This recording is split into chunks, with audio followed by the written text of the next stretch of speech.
এই দেখো, সে এখন শুয়ে আছে, এখন শুয়ে থাকবে। আর আমি কি করবো জানো? এই দেখো, আমি এখন হচ্ছে এই যে তার এক বালতি জামা কাপড় হয়েছে, এই জামা কাপড়গুলো নিয়ে আমি খাসবো, খেয়েছে তারপরে স্নান করে বের হয়ে তারপরে নাস্তা করে অফিসের জন্য বের হয়ে চলে যাব। হ্যাঁ, এটা হচ্ছে আমাদের সকালের কাজ। সকালে আমি বাচ্চাকে নিয়ে, আমার বাবুটা সোনাটাকে নিয়ে রাখি, আমরা খেলা করি, আর ওর মা চলে যায় রান্না করতে। আসলে আমরা পরিবারের দুজনই মানুষ। আমি একটা ছোট্ট সরকারি চাকরিও করি ঢাকা শহরে। চাকরি করে বাসা থেকে বের হতে হলে, অফিস তো 9টায়, বাট বের হতে হয় কিন্তু 8টায়। আর 8টায় বের হতে হলে আমার দুপুরের খাবারটা অর্থাৎ লাঞ্চটা রেডি করে দেয়। সকালে ব্রেকফাস্টটা আমার বাসা থেকে করে যাই।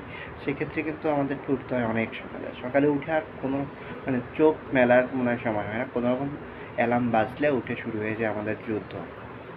এভাবে চলে রেগুলার। শুক্রবার শনিবার আসলে না, 2 দিন ছুটি, তো 2 দিন আসলে খুব খুশি হই। এই 2টা দিন একটু রিল্যাক্স পাওয়া যায়, যদিও ওরকম রিল্যাক্স পাওয়া যায় না, একটু ঘুমানো যায় দুপুরের দিকে। সপ্তাহের 5 দিনের অনেক কাজ জমা থাকে, সেগুলো আবার শুক্রবার শনিবারে করতে হয়। আজকে বৃহস্পতিবার, আজকে অফিস থেকে এসে মোটামুটি 2 দিন একটু রিল্যাক্স পাবো। আর ওদিকে দেখো মা কী করতেছে, দেখো বালিশটা মুখের করে নিয়ে আসি। এই দেখো, ঘুম থেকে উঠছে, কিন্তু তার একটু মনে হচ্ছে ঠান্ডার সমস্যার মতো। তার শ্বাস প্রশ্বাস কেমন একটু শব্দ হচ্ছে, যার কারণে এই যে সকালে উঠে আমি তাকে র্যাপিং করে দিয়েছি। পুরো কাঁধাটা দিয়ে তাকে র্যাপিং করা আছে। মা, তোমার র্যাপিং না করলে তোমার তো ঠিক হয় না, এই জন্য তোমাকে র্যাপিং করে দিয়েছি। তুমি একটু র্যাপিং থাকো। হ্যাঁ।